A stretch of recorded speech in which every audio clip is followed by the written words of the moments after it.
नमस्कार प्यारे दर्शकों, मैं हूं कमल दुबे, आपका ज्योतिष मित्र सौभाग्य सलाह में आपका स्वागत करता हूं। प्यारे दर्शकों, आज आपको अर्थ के विषय में बताएंगे। आप जीवन में कितना धन दौलत प्राप्त करेंगे उसकी जानकारी आपको देंगे। अगर आप कुंडली का विश्लेषण करवाना चाहते हैं तो नीचे दिए गए नंबर पर संपर्क कर सकते हैं। आइए अपने विषय को प्रारंभ करते हैं।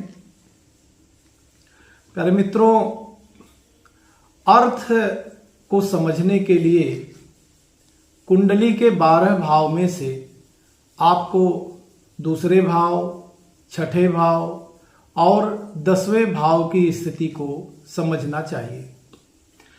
जो हमारा दूसरा भाव है वह संपत्ति का घर है, पास पड़ोस से लोगों के संबंध का घर है और अपने वाणी का भी यह घर समझा जाता है।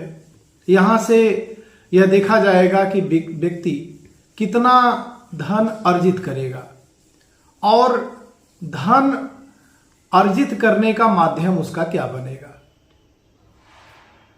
यहाँ से पैतृक संपत्ति की स्थिति को भी हम लोग समझते हैं।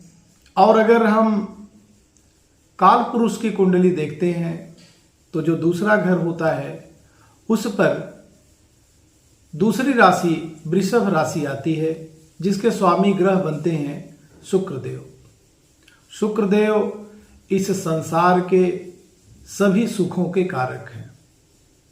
यदि किसी व्यक्ति के पास सुंदर बंगला है तो समझ लीजिए शुक्रदेव का आशीर्वाद उसको प्राप्त है। यदि कोई व्यक्ति बहुत सुंदर है, अट्रैक्टिव है, लोग उसको देखना चाहते हैं, तो यह समझ लीजिए कि शुक्रदेव का आशीर्वाद है। यदि किसी व्यक्ति के पास नौकर चाकर हैं, संसार के वह सभी आधुनिक सुख सुविधाएं हैं जो हर व्यक्ति प्राप्त करना चाहता है, तो उसमें शुक्रदेव का विशेष योगदान और आशीर्वाद होता है।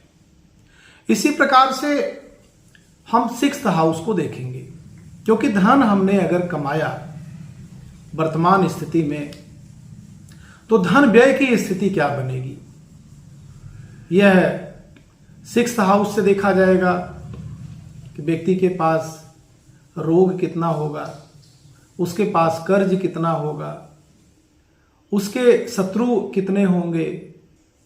और अगर हम काल पुरुष की कुंडली देखते हैं तो छठे घर का स्वामी ग्रह बनता है बुध देव।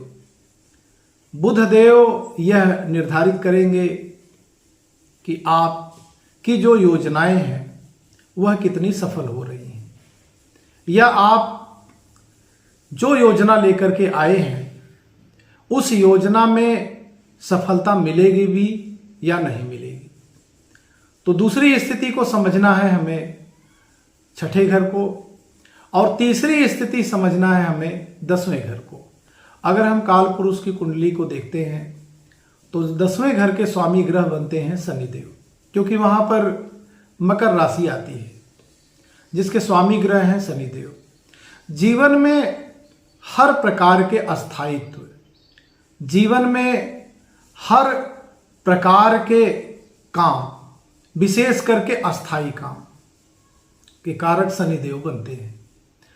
तो हमने 3 घर को आपको बताया, दूसरा घर, छठा घर और 10वां घर।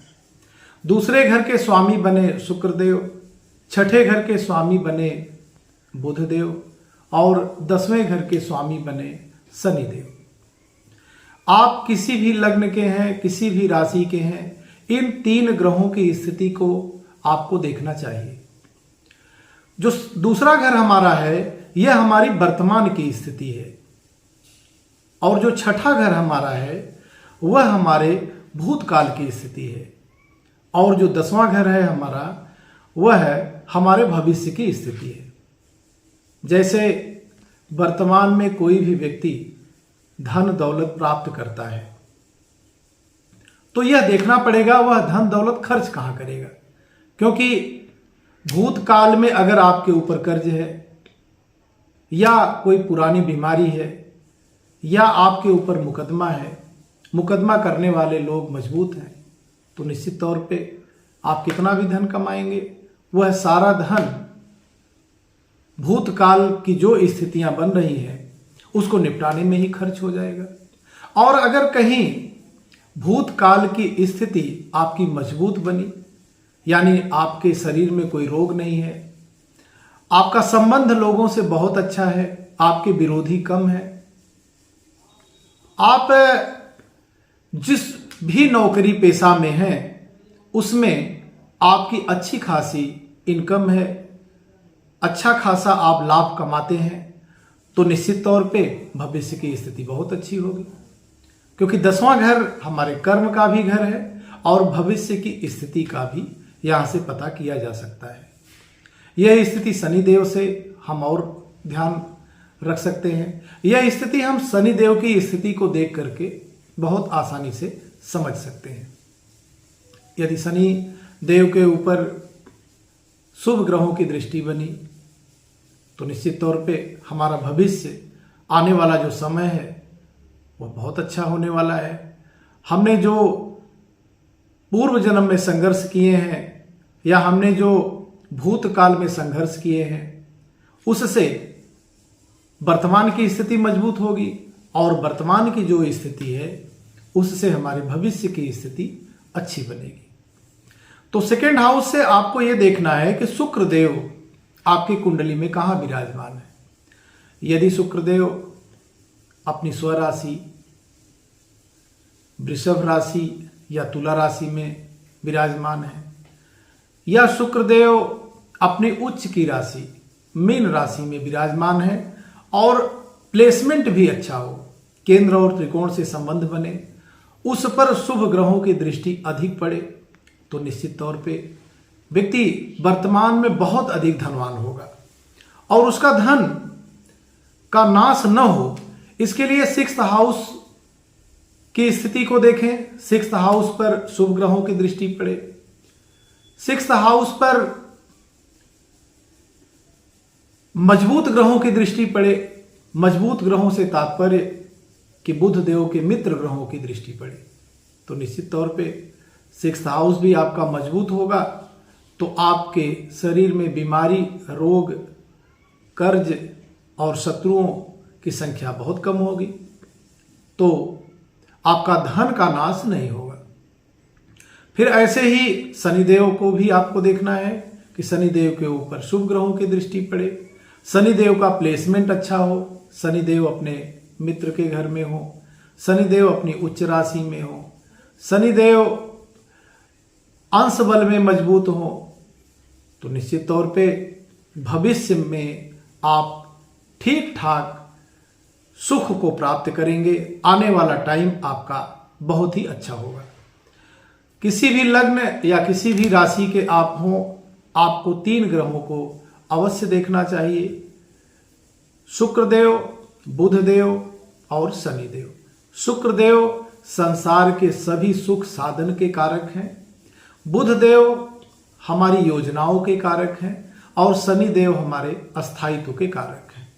3 ग्रहों को प्रसन्न करके और दूसरे घर, छठे घर और 10वें घर में राशि के ग्रहों की स्थिति को भी देख करके उनको प्रसन्न करके हम जीवन में धन दौलत, इस संसार के सभी सुख समृद्धि को प्राप्त कर सकते हैं। मंत्र के तौर पे सबसे पहले आप जो कारक ग्रह हैं उनको प्रसन्न करें, शुक्रदेव, बुधदेव और शनिदेव को प्रसन्न करें, उनके मंत्रों का जप करें। शुक्रदेव का मंत्र है ओम सुम शुक्राय नमः और बुधदेव का मंत्र है ओम बुम बुधाय नमः। शनिदेव का मंत्र है ओम सं शनिश्चराय नमः। इन मंत्रों का जप आप प्रतिदिन करें, निश्चित तौर पे अस्थायित्व आएगा, आपका धन बढ़ेगा और आपके जीवन में रोग, ऋण, शत्रु की संख्या धीरे धीरे करके कम हो जाएगी। आप सभी दर्शकों का बहुत बहुत धन्यवाद।